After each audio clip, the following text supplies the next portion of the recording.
Good afternoon, everybody, and welcome to another edition of the Cybersecurity Masterclass. So, we have an amazing journey to come on today. We're going to be talking about the soft close technique. And so, we've been building up to this point. There's been so many great things that we've been talking about to this point.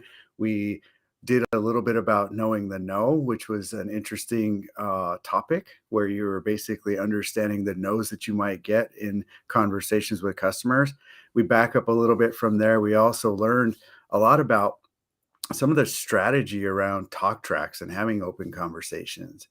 But today's gonna be really fun and exciting. So thank you all for joining us. This is gonna be super fun. We're gonna be talking more about this soft close technique, which I know many of you. And I got a special surprise that I prepared just for the ones that are everyone that's joining us today, and all those that watch in the future editions to come. So as we get started, we'll go ahead and queue up our presentation here. Give me just a second. All right, awesome. We're going to get moving here. And so the soft close technique, I want to preface this a little bit because one of the big things that we think about in our in our journey to selling cybersecurity services or products is really important to understand all of the nuances, right? We're asking customers to change a lot. We're asking, asking them for a deal. We're asking them for a lot of new things outside of just maybe potentially managed services. Maybe we've just been selling managed services this whole time. So there's a lot of conversations that are new to us and a lot of things that we're looking at. And one of the things that I want to challenge us again, as I do on every single one of our journeys, is was we start at the beginning. We have to remember we come from an industry that is a jack of all trades and a master of none. But again, I want to reiterate today, we're going to embark on a journey toward becoming a master of some. And so this is no exception to the rule. We're going to dive into that today. And remember, this year I'm calling 2023 the year of education because education is our job, right?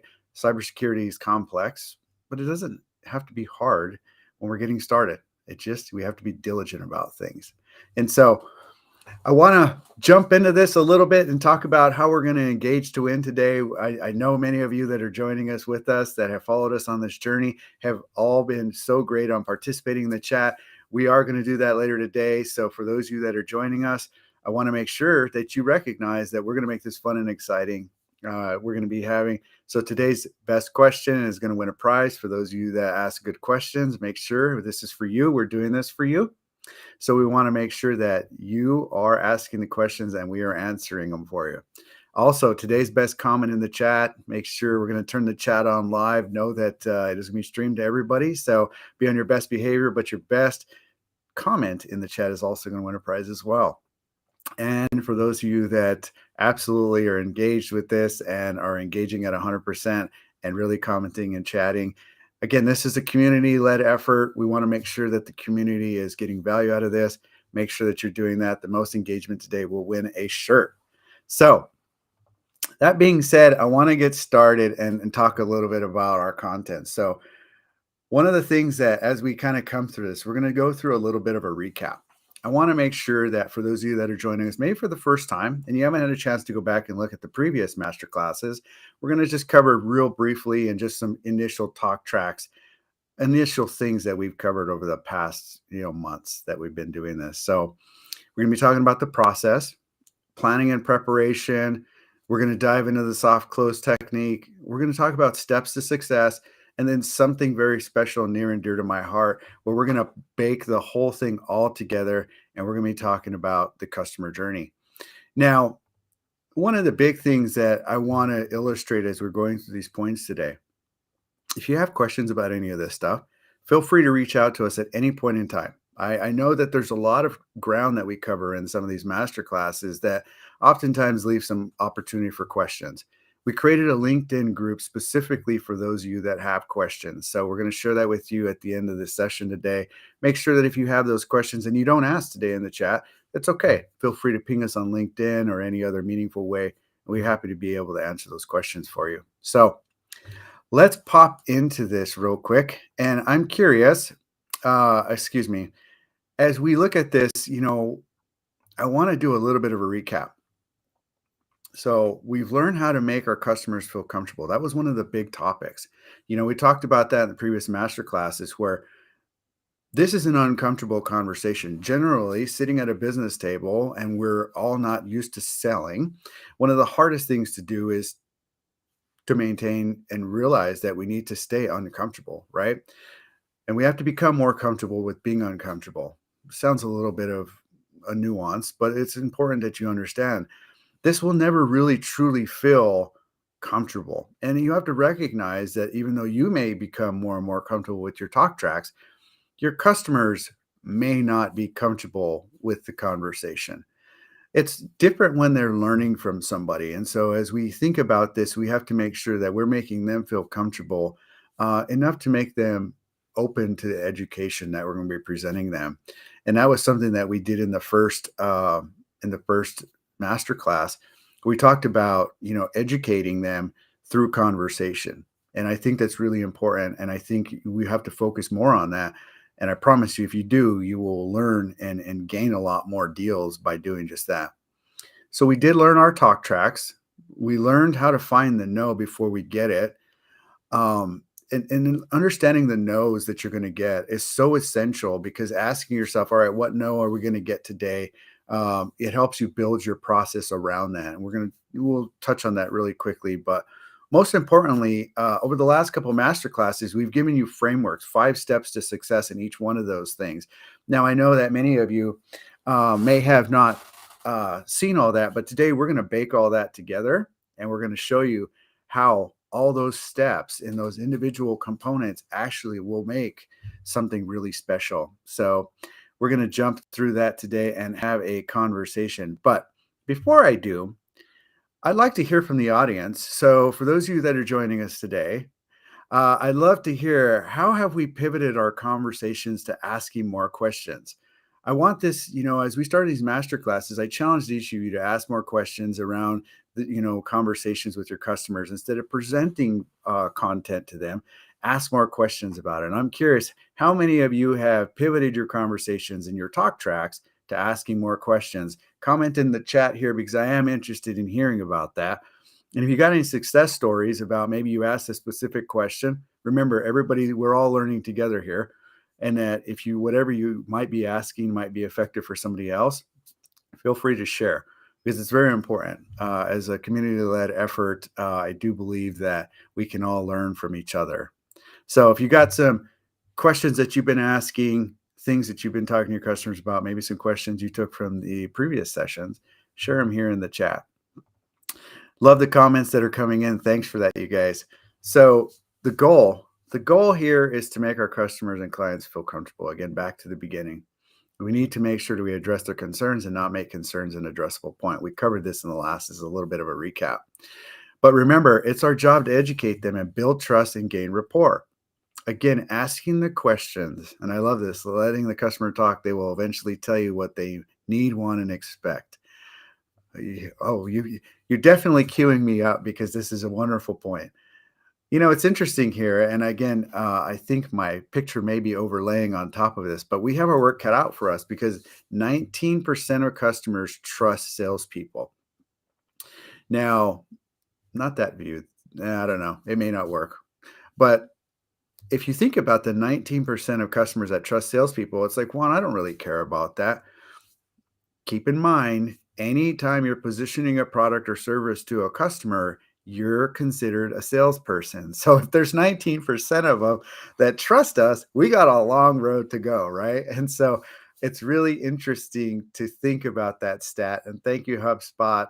That was something they released at the end of 2022 as a stat for the year. I thought that was quite interesting that that's such a huge road to climb. And for those of us that aren't natural salespeople, that we don't come from a sales background, we're entrepreneurs that were technical, and now we're trying to foray into presenting value and delivering features, benefits, and outcomes. That can seem daunting, right? And that can seem a little concerning that we have to overcome that much of an opportunity. But that's okay. So as an additional recap, obviously our process for success has been the 5 steps, right? So we go back to our talk tracks. We had 5 steps to success. I'll show you that a little bit later. But here we talked about this in knowing the no. Step one is understanding the customer needs. And I think, Jeff, you said it pretty good here. We definitely have that opportunity as well. And Degley, uh, you're putting in a prac later this week during a meeting scheduled with a client that has been reluctant to invest in their cybersecurity. Love it. Ask more questions.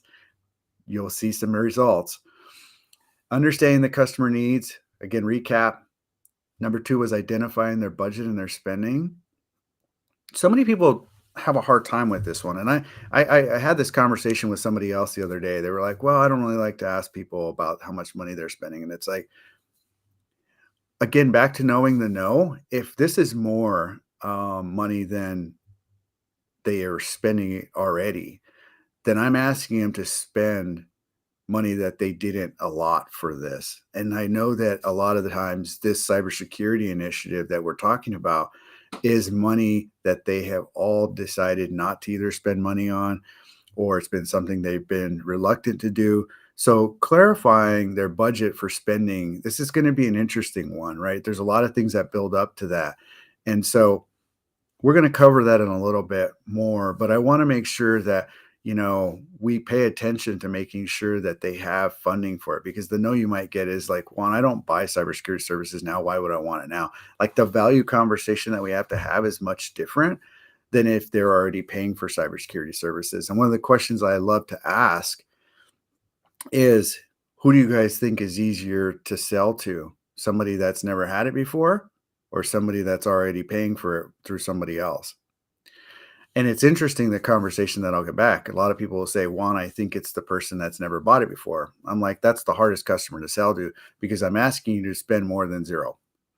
You didn't have an expense before I walked in the door, and now I'm telling you to spend more money with me. So it's often a difficult conversation for those greenfield opportunities that have never had a foray into the expense of cybersecurity services. Same thing on the managed services side, but so much more on cybersecurity, because the value has to be much different. But that's where clarifying the pain really comes in, is understanding how is this important to them, and what's the confirming their intent, or how serious are they. Step four, oftentimes as providers, we don't often ask for the deal. I mentioned that in know the no, that's one of that we just leave on the table, and we leave it to chance and hope that they're going to say, what's the next step? Well, that's a danger zone, right? So we want to make sure we engineer past that. What we're going to talk about today is really making sure that we go through step 1 through 5, discussing how your offering meets their needs in step 5, their needs, and how that equals their success. That is something we'll cover in another session, which will be coming later in the year, which is outcomes, the outcome. There's a lot that's baked into that, but today we're going to talk about a lot of these processes and how I build them together. So we're going to bake a little bit of a cake. Looks like here we find here in East Tennessee, most SMBs are unsophisticated users. They require a lot of education before we move them down the path to purchase cyber. 100%. Year 2023 is the year of education for ourselves and for our customers. So I love where you're going with that. I absolutely agree 100%. That is our primary objective, is to educate that customer. So as we talk about this soft close technique, and we understand some of the processes and how we got here, we talked about engineering for the yes. I'm going to give this to you brass tacks. It's all about the process. There is no difference between how you run your managed services business and how you present your cybersecurity stack to your customer. It's about process. Customers will buy something that they can see works. Now, when I was building my managed services practice, one of the big things I wanted to do was take intangible and make it tangible. The only way I could truly do that is through constant education about the process, about the product, about the procedure, and about the delivery. And then measuring their satisfaction along the way with what we were delivering. And so today we're going to talk about the soft close technique is a process. Now, I'm not being flippant there. I mean that by every sense of the imagination. It is the process in which you use to actively engineer the close of your customer. It's everything we've been talking to this point. All of them are processes: how I interact with the customer, how I interact with talk tracks, how I follow up. Every single piece of the puzzle, it's the process. And so when I say that, what I mean by the process is we have to engineer for the close. Now, we talked about talk tracks. Remember early on when we start off our conversation, our goal is to help them understand why cybersecurity protection is important. I don't want to cram it down their throat. I don't want to make them afraid of it. I don't want to instill fear. Remember, we talked about fear sells or if it doesn't. It was important for us to make sure that they understand it's important to their business, right? I need you to understand and I need you to adopt the notion that this is an important thing for the operation of my business, my life, my livelihood, my family, right? These need to be made apparent to them, not, if you don't do this, then here is the repercussion. We also talked about the risk taker. The more that you threaten me with something, the more that I may be want to actually go down that path as a challenge. Like, well, I'm going to just wait here one until it happens to me now at this point, because we've heard some of that, right? We want to ask questions and we want to only ask the questions that we have answers to. Now, I keep saying that on purpose. There's a really, really, really important fact around why I'm saying that. When I say only ask the questions that you have answers to, is because when we're asking questions we don't have answers to, it leads to things that could potentially be outside of what we have the ability to do. Now, when I say ask questions you have answers to, it's ask questions that lead to a part of a process that you can solve. I'm going to show you a little bit about that here in a minute, but the goal again is to help them understand that you have the answers to the problems. Most importantly, you have a program that will help them to find success. And that's really what the important piece of this puzzle is. Again, an interesting stat was asking questions about your buyer's goals and pain points leads to better sales success. Now, this is from Gong. Thank you, Gong 2022. This isn't just in our industry. This isn't just in cybersecurity sales. This isn't just in managed services. This is across the board. The more engaged we have the customer, the more they have bought in to whatever we're talking about, the more that they're going to most likely do business or do something with us, which is our ultimate goal. So, again, back to always be closing. Whenever we're creating the process, and I mean from the start, from the moment that we have a conversation with them, the soft close technique doesn't work unless you get yeses along the way. Now, when I say soft close, I'm not looking for a hard close at the end. Like I am going to pitch you a product, and then at the end of it, I'm going to nail you to the wall with some sort of a sales tactic, or here it is. Like you have to buy this right now. This is the way it has to be. If you don't sign this right now, A, B, C, D, E, F, G. We've all been hard closed before. The soft close is the educational route. It is the process for success along the journey of education to a meaningful outcome, which is a close and a success story for the customer. Now, that is a whole process that has to start at the very beginning, right? It started when we had the conversation about talk tracks. And that is the same conversation that we have that I demonstrated for you guys here, right? We started off with a whole conversation about the flow of a conversation with the customer. For those of you that were able to grab this little takeaway, use this. It's important. It's very important that you follow some sort of cadence in regards to your program inside of your business. Now, I'm going to ask you guys in a little bit if you have a program or a process for this. Most of us may or may not. I didn't when I first had my first managed service or my first IT company. I didn't have a process to have a conversation. I didn't have a process that was engineered to close. Now, the second time around, I did, right? And that's why I had so much success with it. I was able to teach that process. I was able to educate the sales teams on those processes.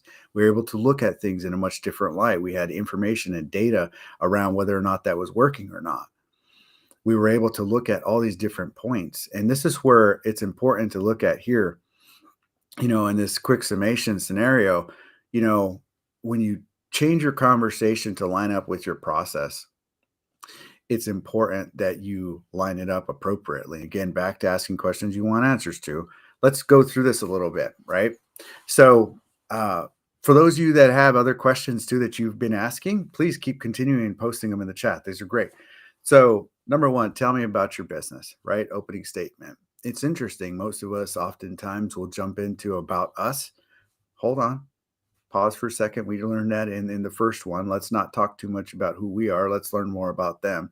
This is an interview, right? I want to know if this customer is the right fit for me, and I want to know if I'm the right fit for them. The knowing the no, the first no. Yes, absolutely. Easy as ABC. It sounds good as a song, but it takes practice to ask for the sale. You're 100% right. So tell me about your business is the first one. Number two, how are you using technology today? Now, there's an important reason you want to ask this question because I want to understand how important is technology to them. Is it a utility? Should it always work? Is it always on? Or do you actually use it as a business tool or some sort of competitive advantage in your organization? And then lead to some conversation. We work with companies to help them make technology a strategic advantage and ensure that they have a strategic plan to make the best use of it. Is that appealing to you? Again, I'm describing my product, my program at that point. This is what I want you to do is I want you to think about your conversation. What is your product? And then how do you describe that back to your customer in this response, right? Here is the ingest of what you just said, and here is my solution to that problem. This is how I deal with that. What are some of the technologies that are working for you, and what are some of the ones that are not? Right? I want to understand more about that customer. What is their pain point? Again, back to the qualifying, right? That was step two.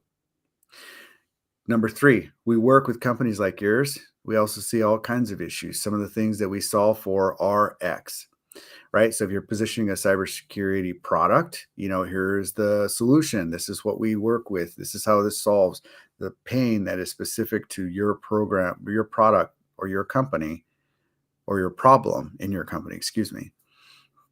Number four, here we come, right down home stretch. Obviously, price is important, or how important is price to you?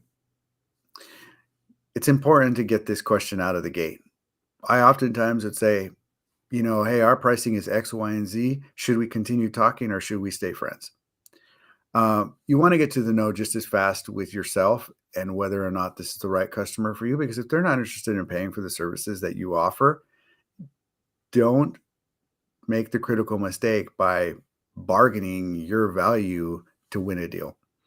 And that's where we often learn some lessons in the long term. Whether I've basically said I was going to do something for a certain price, and I really can't afford to do that because it's too expensive. Although we want to do the right thing, you want to make sure that they're actually paying for the program or products and services and value that you are offering. So make sure that you have a good conversation around that. One place the most customers are most concerned about is cybersecurity. Is that a concern for you as well? Open-ended? I know it is. I'm not really asking the question. I kind of already know the answer to that question.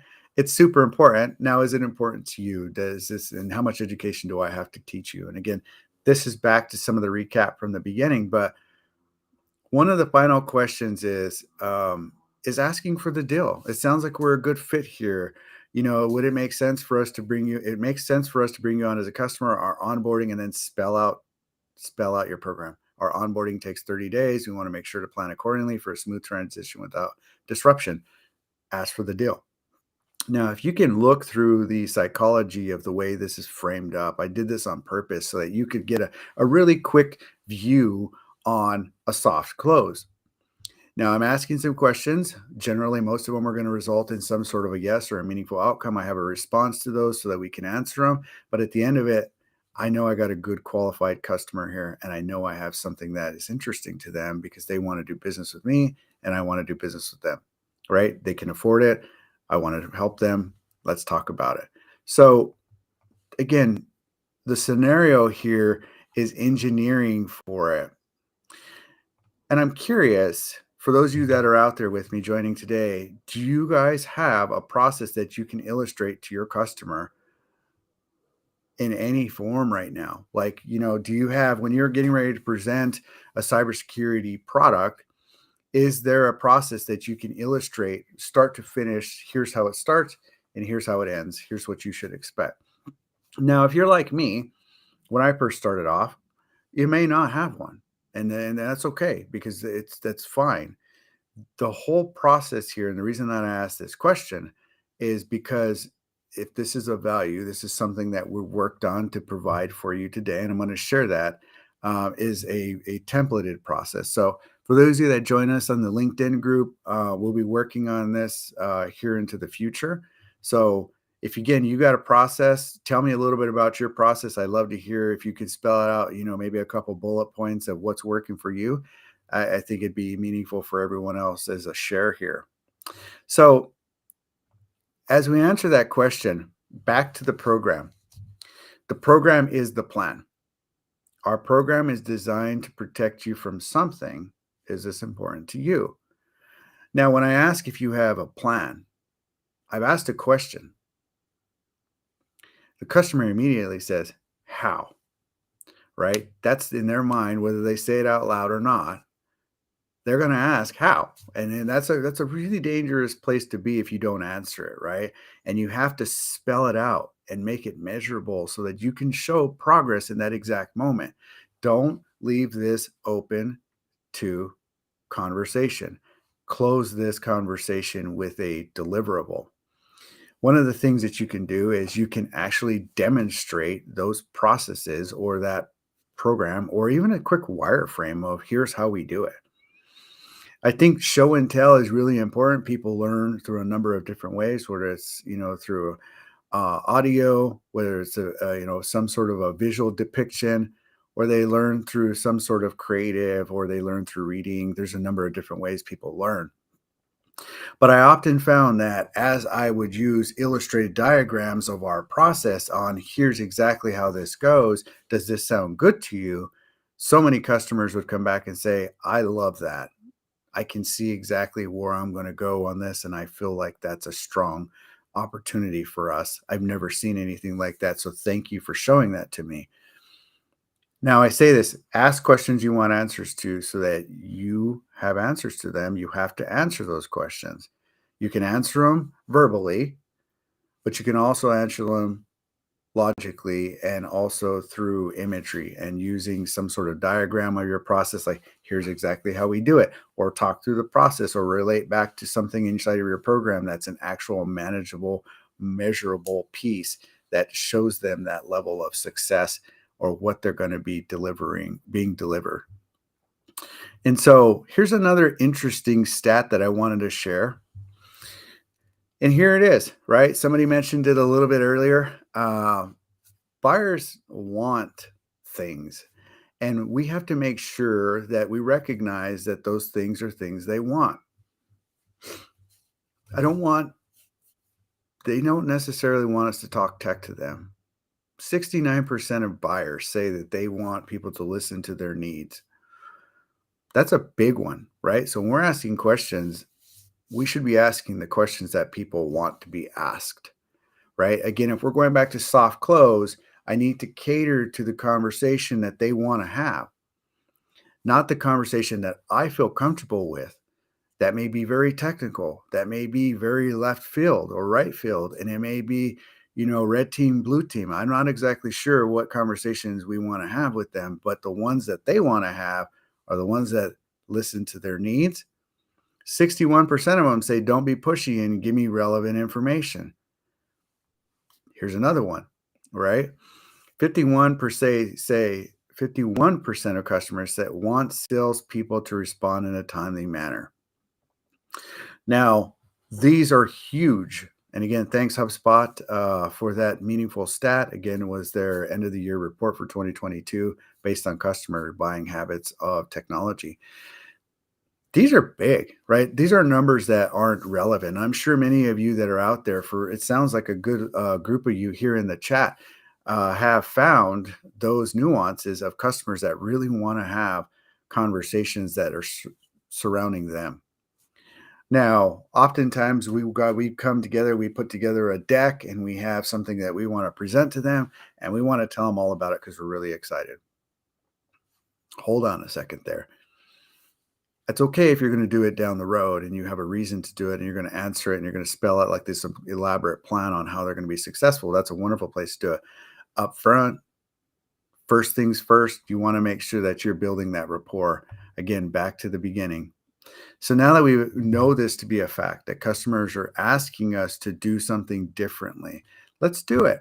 Let's have a good conversation. Let's talk about it, but let's make it measurable. It's really important for us to make sure that after we've answered the question, that we expand upon that a little bit.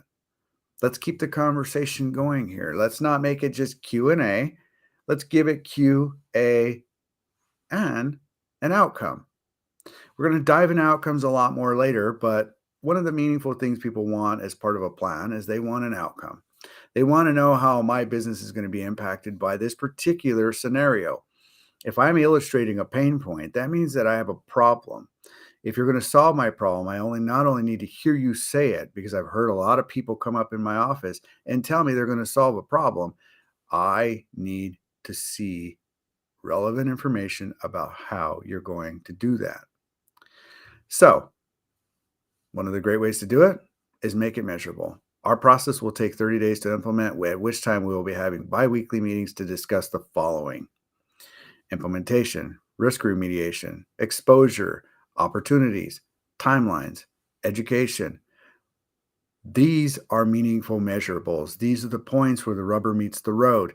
This is where exactly where I have a measurable that I can actually measure and say, here's how this works. Here's the schedule of things that we're going to be doing during this time.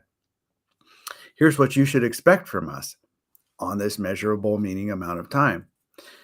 One of the things here, and again, I think my photo is over the top of this, but a pro tip here is engage them from the beginning by asking, can you commit to being a part of regular meetings about your business health? I remember asking this on a number of different calls whenever I felt like there was some sort of a blase approach to cybersecurity in my business or the conversation we're having. It's like, if this isn't really important to you, then this is probably not the right customer for me. Just brass tacks, right? Don't waste your time on people that are not interested in what product or value you're bringing to light. Trust me, in the long run, you'll end up being happier. Your employees will be happier. Make sure that you have people that want to do business with you. It's going to make it a lot easier. But again, back to making this measurable, this is where it's about the soft close, right? Because if I've asked you a question, now I've given you a response. And by the way, now I'm going to show you exactly how I'm going to take that to the next level and deliver on that response is all that matters to them. The reason I'm interviewing other MSPs or MSSPs or looking for other cybersecurity services from somebody else is because I don't really feel like the company that I'm doing business with has the right product or service. Maybe it's not the right price. Maybe I don't understand the value. There's 1,000 different reasons why. When you execute on this in this way, you will find that you have a lot more traction than you did before. And again, back to the process, right? This isn't anything different than we were talking about before, right? It's step one, step two, step three, step four. But now all I'm doing is making sure that those steps along the way are measurable, right? So if you have a problem and I've asked a question about it and you gave me a response, now I have a way to solve for it in a much more meaningful way. Now, here's something different that I would challenge you all to do is I don't know how many of you have a process for a customer journey, but I want to ask you all in the chat here today, how many of you have mapped your customer journey? Just give me a yes or no, or I'm in process of doing it. The reason that I ask this question is oftentimes I talk about this as one of the greatest success of building a high growth company in a managed services realm was that I needed to understand how the quarter went in and how the dollar came out. Now, I used to use the analogy of a slot machine. The reason that I use that is because there's a number of combinations that can happen in the time that somebody pulls the handle. But the process is that as a business owner, I needed to understand how to engineer to make money. I needed to know how to keep things moving in a forward momentum. I needed to know when the money was coming in based on my level of effort on the sales side. So, one of the great things here, oh, look how many people in here. So many have the customer journey already mapped out on a napkin. Absolutely. I love that one. Hey, you know what? My last MSP, the plan I started was originally written on a bar table napkin. So don't don't say anything bad about a napkin because it's some of the best ideas start there. Patrick says yes. Melissa says yes. Wonderful. I'm absolutely ecstatic about that. So as we talk about this customer journey, it's interesting. So when you think about this, you have to go on the journey with your customer's thought process in mind. And you have to think about, okay, what are all the touch points that I have with this particular customer and what is their experience along the way? Now, many of us measure things as customer satisfaction surveys, or maybe we have something else on the back end. But when we're in sales and we're presenting something to a customer, there's not a whole lot of ways to measure that journey. And so, like, it's really difficult for us to think about that. I also struggled with this early on in my career to figure out, why do I keep landing up in the same place? Like, it was frustrating. I didn't quite understand it. It was very disturbing to me and I didn't get it. And so I had to figure it out. And one of the most meaningful places that I spent time on, and again, I'll challenge all of you that are here with us today, is to spend time on your customer journey. Because the important fact is, for those of you that are here, I'm sure you can allude to some of the benefits are behind it, but people buy plans, especially the ones that demonstrate success. I often speak about this, about diet plans, and why do people buy diet plans? It's because there's reasons why, right? I want to lose weight. I want to feel healthy. I want to do more things. But again, do we have a plan for success for our cybersecurity sales? Do we have a plan for success on our managed services practice, right? These are questions you have to ask yourself. And then when you think about it and you ask yourself this, it's like, oh man, I don't have a plan. Well, that might be a no that we're getting. And that might be the no that we're receiving from our customers is, I don't see myself being successful with you. And that's where I think we rush into things, right? I think that we rush in sometimes a little bit soon, but I think we do things because we're just needing to hurry up. I know as a young entrepreneur, one of the things was is I really need to figure out how to make my mortgage payment this month. I really need to figure out how to pay payroll this month for my employees. And I got in a rush and I did things that really weren't focused, and it wasn't really very valuable for myself, my self health, my time, our well being, the company's well being, the employees' well being, everyone's well being. You got a lot of people to take care of. When we rush, we do things and make mistakes, and oftentimes we overlook the simple things. But only 2% of sales happen during the first point of contact.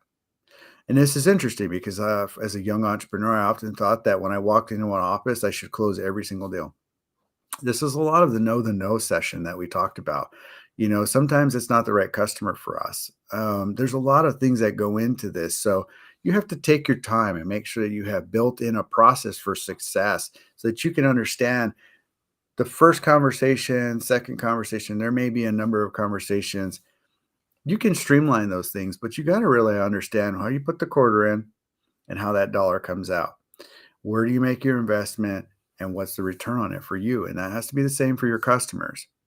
And I know a lot of this happens on the other end of the stick where, failing to follow up, and you can miss out on 98% of your sales as well. Because sometimes, again, we heard that in Know the No the last time, most customers say no up to 4 times. Now, I know that sounds a little frustrating because I know we want a magic wand and we want to be able to wave it and say, poof, deal done, which I absolutely love too. Don't get me wrong. I love first call closes. Like, that's my favorite deal in the world. But that's not reality. And that's not that there were so many things that went into that.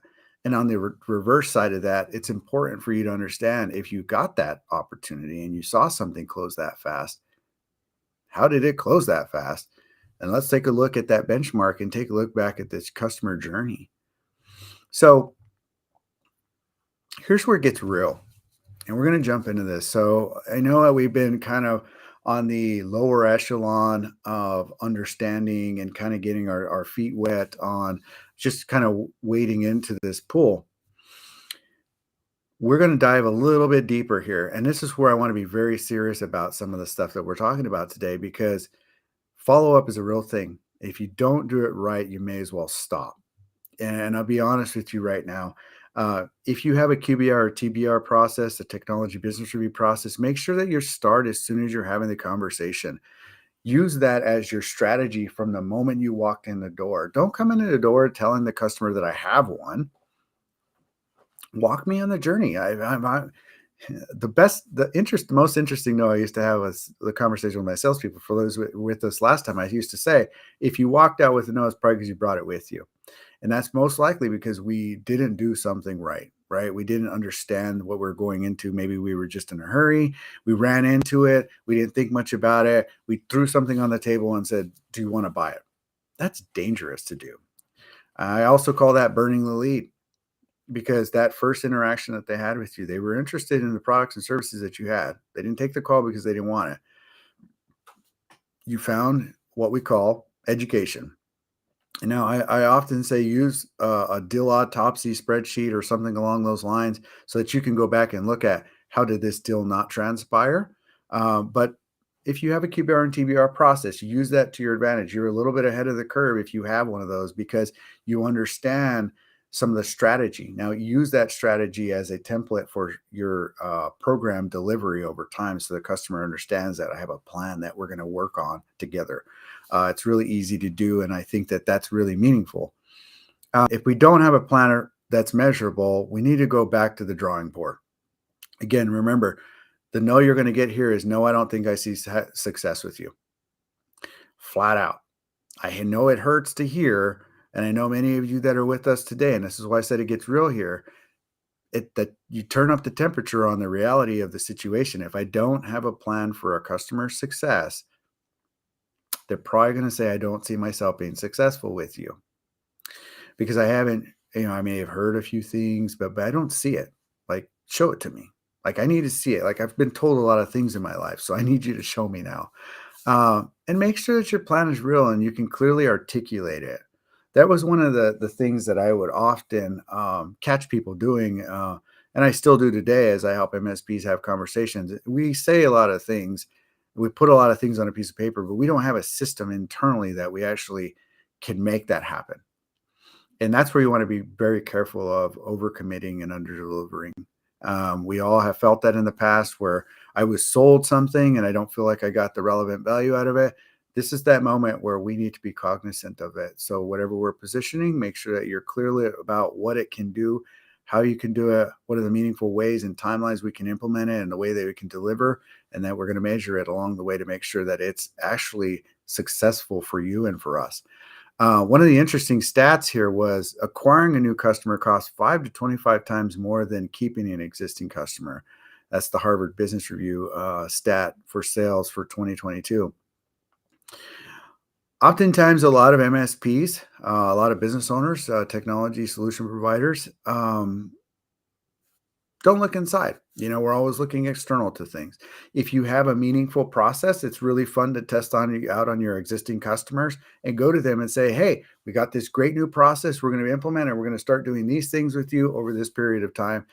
And we're going to try to move you from stagnation to innovation, right? So when you think about that, you don't have to like go out and find new customers to have this conversation with. Now, for some of you that are new, that are coming in that may not have any customers right now, start off fresh. Make sure you understand what this looks like. If you want to, and you want to benchmark, or you want to kind of ask some questions, jump over to our LinkedIn cybersecurity masterclass share group. A lot of these wonderful people here are there, and we would love to help you out along that journey. So the process for success, let's go back. So the first version that we talked about, that's our email communicate, our conversation with our customers. Now, this 5-step process that we came up with, again, back to the beginning, was defining your strategy to ensure your contracts and sales materials support your offering. we're going to talk about this. I'm going to be doing a live masterclass on stage at IOTSA this year, and we're going to be talking about the conversion of MSP to MSSP and some of the things that you need to be thinking about. Now, this is really, really interesting for us to take a look at because there's so many things as a business owner that we don't have time to look at. Again, we're rushing into the sale because we really need to make it happen. But we also need to pause for a moment and we actually need to say, we need to define the strategy in which we're going to make that happen. I know it takes time. I know it does, but trust me, you can make it happen. Don't put all the weight on your shoulders. Use your team. Let's look at this holistically. Let's go through our customer journey. Let's map this thing out.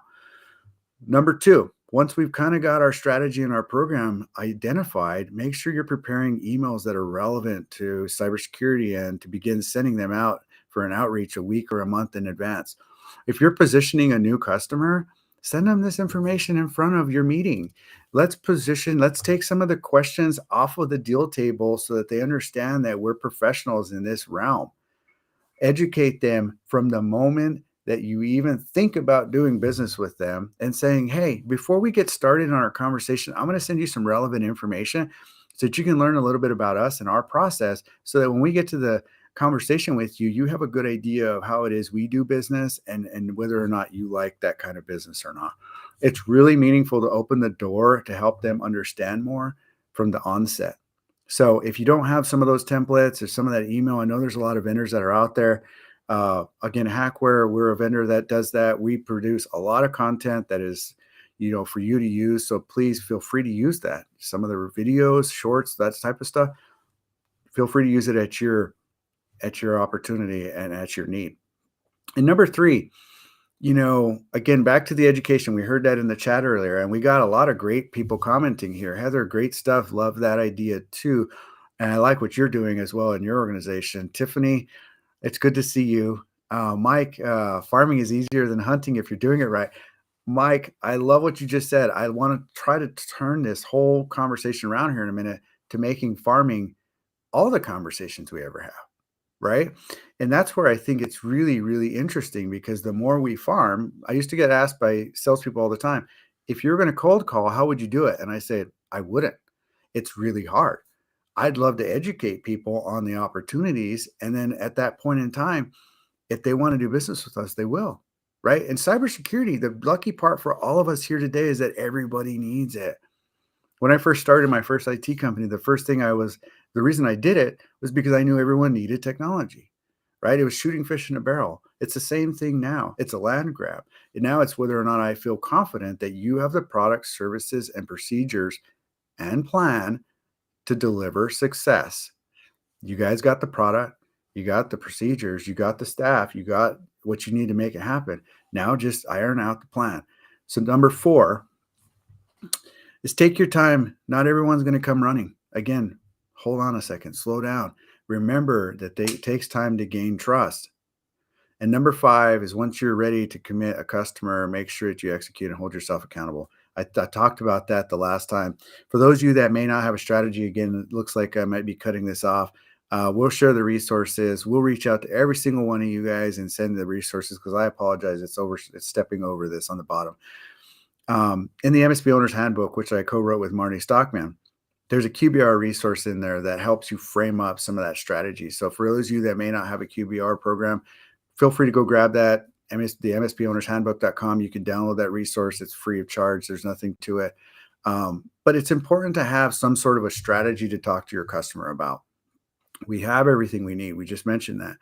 All we need to do is show them the plan for their success. And so as we have this conversation, I want to give you something, and to all of you that have joined us and been so kind following us along, I want to give you something that's really, really important. I'm going to give you a draft customer journey. And this is based on all the conversations that we have, all of the steps, all built into one customer journey so that you can see what a possible quarter in and a dollar out looks like. Now, I can't give you the deal as much as I'd love to. I love all of you, but I can't give you the deal because I don't have a deal to give you. But this will at least give you a template or an idea of a plan that you might be able to put together on your side. So this is super cool. I spent a lot of time putting this together specifically for you. This is 100% new. This has never been released anywhere else but here today. So, congratulations to all of you that are here. I can't wait to give this to you because this is a culmination of all of the master classes, all the steps, all baked together with all of the advice. And I'm really excited to be able to provide that for all of you. Now, this thing does go a little further than we've come to this point. Obviously, following up is one of the big things that we're going to be doing. Um, and the strategy call, right? So we're going to be moving on to two different pieces that is steps 5 and 6 here in the future. But I wanted to preface this today because I feel like you've come to a place where a lot of you are asking, awesome, Juan, I love all this. It's a lot to put together. There's a lot of things I need to do. Again, back to I'm busy, and I get that. We're all trying to run businesses. Can I get it condensed? And so for all of you that are here, this is the one thing. And I want to illustrate a couple of things, right? So back everything we've talked about to this point. This is the soft close technique. It is everything we've talked about to this point, and it is the soft close because we're getting yeses all along the way. The more you engage with them early on in the pre-meeting by sending out content, the more they engage with that is the more education you're providing them. When you get to your first meeting, then you have the opportunity to ask the questions, right? And you get into your findings meeting for those of you that do findings and recommendations or do assessments. How do I do those things? And what do I do at the closing meeting? These are all the tactics that we've talked about to this point. And then onboarding, the measurables. How do I do it? What are the things that I need to be doing and again, this goes back to everything we're doing, whether you're selling a cybersecurity product or you're selling managed services. These are the essential pieces that are relevant to customers in the managed services technology solution provider space. So, that being said, I want to make sure that you guys get access to those things. We will make sure to follow up with you because that's exactly what we're teaching here. We're going to make sure that you get how we get there and strategizing and minimizing your risk. We covered this the last time, and then planning for success. Again, those are the breakout pieces of all of the parts that we have going on within that. We want to make sure you get some of the new resources, that QBR resource and your customer journey map, so that you guys can start diving into your own customer journeys. I cannot wait to see what you guys create because I know it's going to be amazing. And then please do me a favor, jump over to that LinkedIn group and share with us. We want to make sure that this is a community-led effort. You guys, everyone that's joining here, the reason that I'm doing this is because this is a lot of lessons that I learned. These are things that work, ways that you can actually be successful in your own business. And we would love for you to pop over and be part of this with us. So, in summary, as we come in here for the close, take your time and plan to win. I know that sounds hard. It's like, Juan, I don't wake up every morning planning to fail. No, you don't. But take your time in building a process so that when you get to that customer meeting, you can win every single time. Take a moment to learn from every deal that you do and take something back from it and figure out, what did I do wrong or what did I do different? How can I make that different? And make sure that you're building for success. I really, really, really am excited about this. I cannot wait to see how many of you are super successful this year. And I want you to follow up with us on the 24th. We're going to be talking about the art of the follow-up. Trust me, we're going to dive into how to follow up, some of the meaningful ways. We're going to have some follow-up emails. We're going to have some templates. We're going to have things that you can use to follow up, some tactics, tips, and tricks that will be successful for you in your business. I want to say thank you for all of you that have joined us today. It's an amazing opportunity for us to provide this to you, and I am so thankful that you find value in this.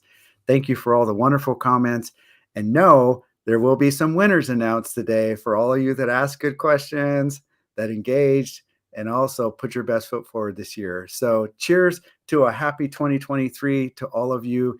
Happy New Year's and to all your great success. Until we see you on the 24th, we're signing off for now. Thanks, everybody.